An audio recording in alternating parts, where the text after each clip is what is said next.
What is up, guys? I do hope you're well. My name is Mark, and today we're covering r/confessions. It's a new one, and if you do enjoy, please consider hitting a like, that subscribe, and maybe that notification bell too, as it truly helps out our channel. And don't forget, we're on podcast too now, so you can take me with you wherever you go.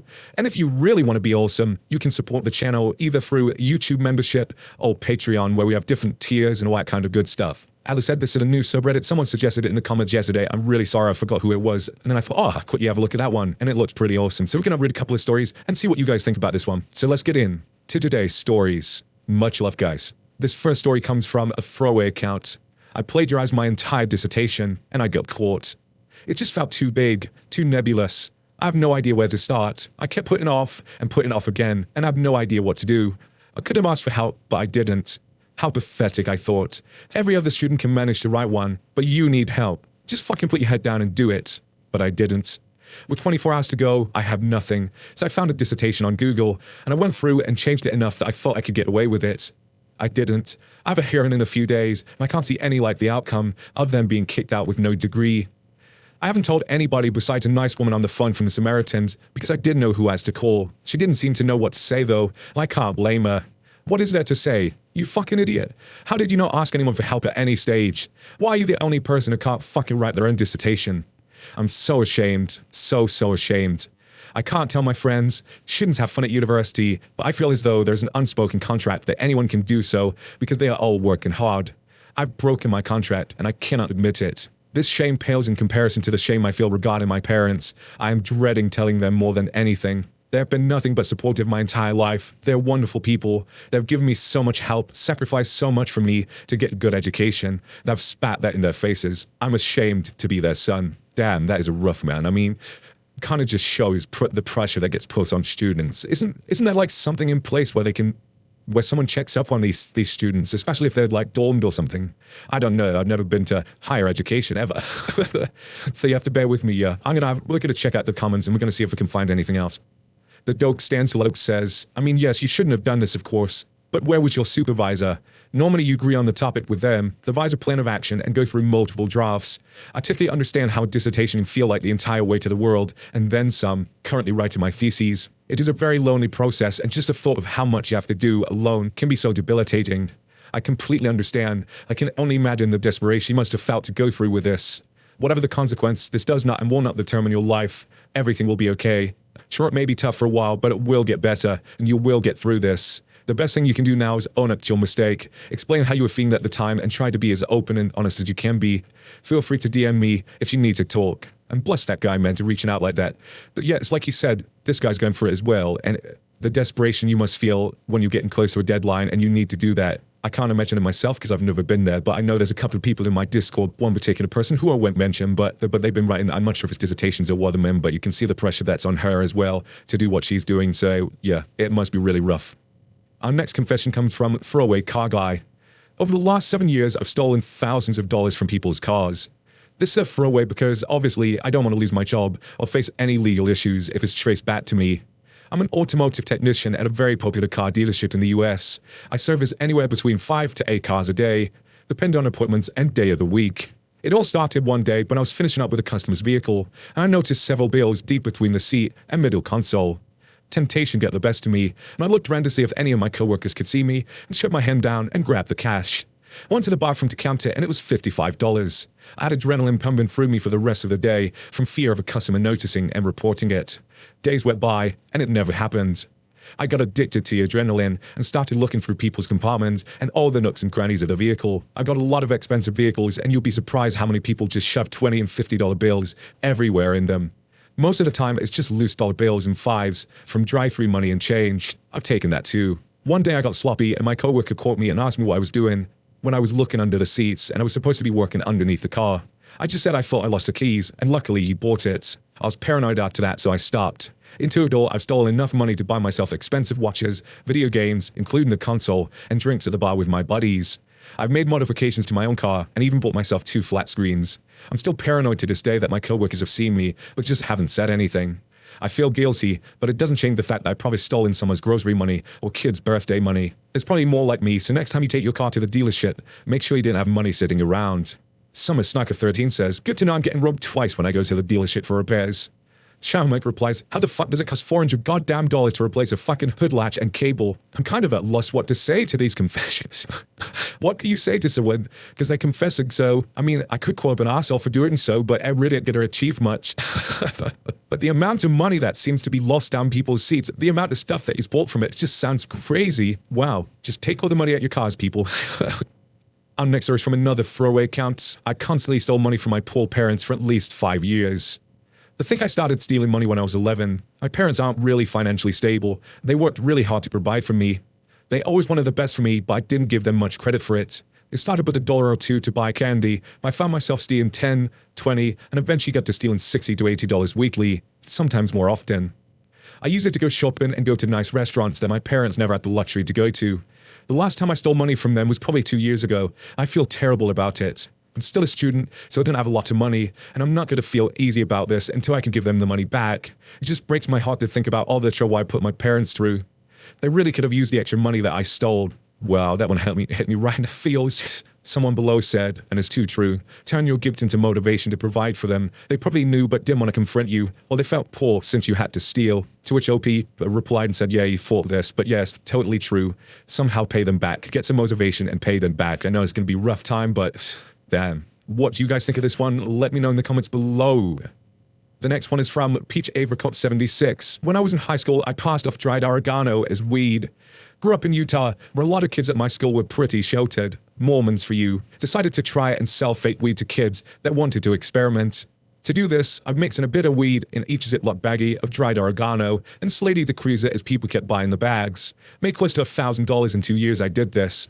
Definitely regret it now, I could have gotten in a lot of trouble, but just want to get this off my chest. I had someone in my year, actually one of my friends, who tried this exact same thing, and he was selling it to like the bully guy of the year, and he used to make a lot of money from him. It was just in herds all the time. I can even remember one time he done Schumrick, and he told him it was some like super weed or something. The guy actually bought it.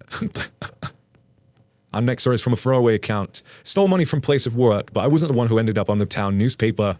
About a decade or so ago, I had this job in a small town. I was young and very dumb. My coworker introduced me to oxycodone.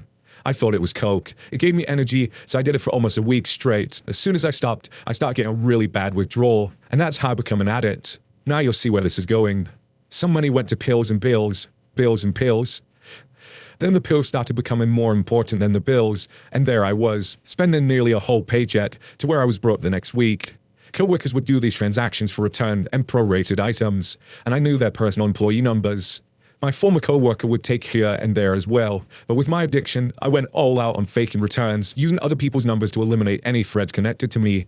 I remember I'd come home and feel like utter shit, very paranoid to the point where I was meditating and praying to not get caught, and also to beg for forgiveness. Eventually, I got let go or quit. I forgot which. 3 months later, a coworker of mine got hit with about or above $5,000 worth of theft, with his name, picture, and story on the front of our newspaper. Even to this day, I was saying that could have been me. It should have been me. I definitely count my blessings. Oh, I've been clean for a while now. The person who got charged had ended up moving to the same area I lived in. One day, we were drinking and he accidentally dropped his baby on his head, about 3 feet. I could see the look of terror in his eyes. Sometime later, a PI came into my work from my part of the story because apparently they thought he was beating him, which wasn't the case. So my story ended up saving his ass, which I would like to think karma somehow played a role in that story. Well, there's my confession. I rarely share this story with anyone, but what I've learned is having a guilty conscience is imperative to learn from your mistakes and to make sure you didn't make those mistakes again. Thanks for reading my story. The whole baby thing in the middle there that just came out and nowhere, I was like, oh my god, what? Was the baby okay? But wow. And there was absolutely no comments on that one. It's a pretty new story. So let me know what you guys think about this story below. Our next story is from a throwaway account. I robbed a bank of 50,000 currency and got away with it. I'm not going to say where this happened and when, but it wasn't in America. After a few years of living on part-time and struggling with rent, I decided to get myself money to move somewhere good, like France or Germany. I bought these things: a hair trimmer, eye color contacts, a pair of shoes ×2, pants ×2, and shirt ×2, both different. I put one set in a bag along with a trimmer and Ziploc bag, and a small shovel. I then dressed up in clothing set number 1 and wrote a note with my non-dominant hand. Hand me 50,000 currency in cash, loose bills, no stacks, don't even think of putting in dye packs. I also put a pair of winter gloves on, since it was winter and it wouldn't be too suspicious to wear gloves. I went to the bank in a taxi, went around into the alley, and left the clothing bag in the alley. I went into the bank and handed the teller a note. Everything went good, and I simply walked out. I then changed and tipped the contacts off and took another taxi to a field where I buried the money and the clothing, and then I walked home and trimmed my hair. Waited a few weeks and recovered the money. I then moved out, found a job, and I'm happily married now. A happy ending, I guess. What the fuck? Someone commented below saying, confession or covert instructions. God, you gotta be in a desperate situation to even think about trying something like that, right? And to rob a bank for 50,000, that doesn't seem like too much to me. It's like, that seems like a desperate move. I want a lot more than 50,000 to attempt the robbery on a bank or anywhere, in fact. What do you guys think of that story? Let me know in the comments below. Our next story comes from Alley-Oops. I was arrested. They covertly stole my records and destroyed them. As a young teenager, a friend and I were charged with shoplifting over $100 worth of lingerie from a large department store, and I was permanently banned from all of their stores. Because I was so young and wouldn't call committing any other crimes, I was able to have the criminal charge expunged from my record when I turned 18. It is relevant to the story that, in my later teens, my dad legally changed his last name, and therefore, so did I. When I was beginning my adult life and looking for a job, I applied to a different location of the store because, well, I needed a job and I was applying to a bunch of places. I did not expect to be hired, but I was. I ended up working at the central location of the chain, where they kept records for all the stores.